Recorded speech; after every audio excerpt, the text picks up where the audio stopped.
سلامتی یہ بتائیے گا آپ کہ تھینک یو فار جوائننگ اس، ایک تو یہ بتائیں کہ یہ ایڈ ہاک ججز کے حوالے سے اس پہ کوئی حتمی بات تو نہیں ہے؟ جیسے یہ کہہ رہے ہیں شوکت، یہ قانون میں تو کہیں نہیں لکھا کہ یہ نہیں بیٹھ سکتے ریویو پہ، تو ریویو ایک آنا ہے اس کا ججمنٹ کا، اور دوسرا جو فائل کی ہیں انہوں نے جو پارلیمنٹیرینز جن کو ڈی سیٹ کیا بیسکلی یا ڈی سیٹ ہو جائیں گے جو کورٹ کی ڈیسیجن ہے اس حوالے سے، انہوں نے بھی پٹیشن دائر کیا. تو do you see these two ججز ایڈ ہاک کہ اس طرح اس بینچ کا حصہ بنیں گے؟ نہیں نسیم، سپریم کورٹ رولز کے مطابق ریویو کے اندر صرف وہی ججز ریویو سن سکتے ہیں جنہوں نے اصلی فیصلہ دیا ہوتا ہے. اس میں نئے ججز کا اضافہ صرف اس صورت میں کیا جاتا ہے کہ جب موجودہ ججز جو ہیں، مثال کے طور پہ جو 13 ججز ہیں ان میں سے کوئی ریٹائر ہو جائے، یا اگر ریٹائر بھی ہو جائے تو یہ ریویو میں اگر اسی تعداد کو مینٹین کرنا ہے تو پھر کوئی دوسرا جج آ سکتا ہے. ادروائز جو اویلیبل ججز ہیں وہی ججز جو ہیں وہ پھر ریویو سنتے ہیں. نئے ججز جو ہیں اس میں عام طور پہ اس میں شامل نہیں کیے جاتے کیونکہ ریویو کا اسکوپ بڑا محدود ہوتا ہے، اور ریویو میں نظر ثانی، اور نظر انہی ججوں کی ثانی ہوگی کہ جو ججز نے اصل میں فیصلہ دیا ہوتا ہے. پہلی بات تو یہ ہے. دوسری بات یہ ہے کہ جو دو ابھی ایڈ ہاک ججز لگے ہیں ان میں سے ایک جسٹس مظہر عالم میاں خیل کی طرف سے ابھی تک کوئی باقاعدہ اعلان نہیں ہوا، کیونکہ کل جب جوڈیشل کونسل کا اجلاس شروع ہوا اسی وقت تقریباً جسٹس مظہر عالم میاں خیل کی طرف سے صحافیوں کو باقاعدہ پیغام ملا کہ وہ جو ہیں انٹرسٹڈ نہیں ہیں. اور اس کے باوجود بھی جو ایڈوکیٹ اختر حسین ہیں بار کونسل کی طرف سے نامزد رکن ہیں جوڈیشل کمیشن کے، ان کی طرف سے کل ہمیں بتایا گیا تھا کہ جو 6 ججز ہیں 9 میں سے، ان 6 کے 6 ججوں نے کہا ہے کہ جو جسٹس مظہر عالم میاں خیل کی جو تعیناتی ہوگی وہ مشروط ہوگی کہ وہ خود ان کی مرضی ہے یا نہیں.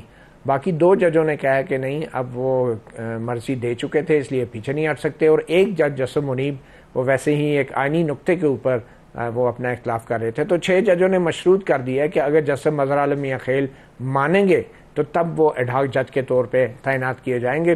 اور ابھی ہمیں باقاعدہ میرے خیال میں حسنات شاید بتا سکتے ہیں، کوئی لیٹسٹ تو ایسی ڈیولپمنٹ نہیں ہوئی، ابھی آفیشلی مان گئے. تو یہ خبر ہے، ذرائع ہمیں بتا رہے ہیں کہ وہ مان گئے. ذرائع سے ابھی تک یہ خبر ہے. پہلے جو ہے نا براہ راست پتہ چلی تھی کہ وہ نہیں مانے، پھر ذرائع سے اب پتہ چل رہا ہے کہ وہ مان گئے. اب پتہ نہیں براہ راست اللہ خیر کرے کوئی نئی خبر نہ آ جائے. لیکن ایک ایسا جج کہ جو پہلے اقرار کرتا ہے پھر انکار کرتا ہے اور پھر اب سننے میں آ رہا ہے اقرار کرتا ہے، اور وہ بھی دباؤ کی صورتحال میں اس سے یہ فیصلہ نہیں ہو رہا کہ اس نے ایڈ ہاک جج بننا ہے یا نہیں، تو باقی فیصلے وہ کیا کرے گا؟ میرے خیال میں ایسے لوگوں کو تو ویسے ہی جج نہیں لگانا چاہیے. شوکت آپ بتائیے گا کہ یہ جو ایڈ ہاک ججز کا معاملہ تھا یہ تو اب بالکل ختم ہو گیا، کیونکہ جیسے یہ کہہ رہے ہیں کہ جی ڈیسیجن ہو گیا، 2 ججز نے اوتھ بھی لے لیں گے جلدی. تو یہ ججز جو ہیں آپ کی جو حکومتی سرکلز میں آپ سن رہے ہیں بات، تو حکومتی سرکل کیا زیادہ تو obviously جوڈیشری سے اس کا تعلق ہے، حکومت سے تو نہیں ہے، لیکن کیا حکومت کی کچھ توقع ہے کہ یہ ریویو کی جو ہے بینچ اس میں یہ شامل ہوں گے؟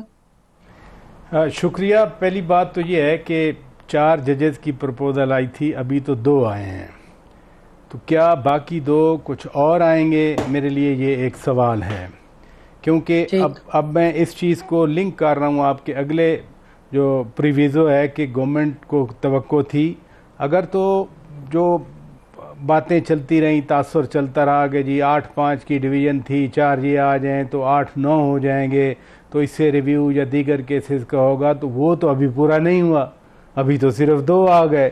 اور 2 کے حوالے سے بھی اتنے سارے سوالات آپ بھی سن رہی ہیں، میں بھی سن رہا ہوں کہ پینشن ملے گی، تنخواہ ہوگی نہیں ہوگی، پروسیجرل چیزیں ہیں. اصل بات یہ ہے کہ آئین میں بڑا کیٹیگوریکل لکھا ہوا ہے. آئین میں یہ نہیں لکھا ہوا کہ جج کون سا جج جو ہے وہ کرمنل سنے گا، کون سا جج ڈرافٹنگ کرے گا بیٹھ کے. یہ ججز کا اپنی ڈویژن ہوتی ہے.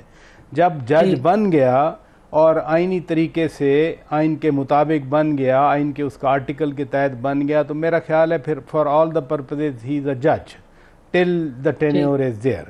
دوسری بات ریویو والی، معلوم نہیں نیتوں کا حال تو اللہ بہتر جانتا ہے، لیکن جس کانٹیکسٹ میں ہم رہتے ہیں، جو پولیٹیکل کانٹیکسٹ ہوتا ہے، چیزیں تو اسی میں ہی فٹ ان کرنے کی کوشش کی جاتی ہے. ٹو می اگر میں کہوں کہ نہیں کوئی ایسی نیت نہیں تھی تو دس ول بی نائف، کیونکہ ہم اگین اس ماحول میں رہ رہے ہیں، اور وہ ماحول میں پولیٹیکل ماحول کی بات کر رہا ہوں کہ قاضی فائد عیسیٰ صاحب کے خلاف جو کچھ ہوا وہ بھی اس سیاسی ماحول میں ہم بھی رہے، آپ بھی رہے، پھر جسٹس قاضی فائد عیسیٰ صاحب واپس آئے، پھر چیف جسٹس بن گئے، جو کچھ ابھی بھی وہ مائنورٹی ہیں یا میجورٹی ہیں، لیکن کم از کم انہوں نے کسی حد تک وہ جو پارلیمان کی ایک سپریمیسی ہے اس کو انہوں نے اسٹیبلش کرنے کی کوشش کی ہے کہ پارلیمان سپریم ہے اور باقی ادارے جو ہیں وہ پارلیمان ہی کی پروڈکٹ ہیں، نہ کہ پارلیمان باقی اداروں کی پروڈکٹ ہے۔ یوٹیوب پر گوگلی نیوز دیکھنے کے لیے youtube.com کی سرچ بار میں googly news T V type کریں۔ گوگلی نیوز کے پیج پر سرخ رنگ کے سبسکرپشن والے بٹن پر کلک کرنا نہ بھولیے۔ یوٹیوب پیج پر اپلوڈ ہونے والی ویڈیوز سے باخبر رہنے کے لیے بیل آئیکن پر کلک کیجیے۔ آپ کو ہر نئی ویڈیو کے بارے میں نوٹیفیکیشن موصول ہو جائے گا۔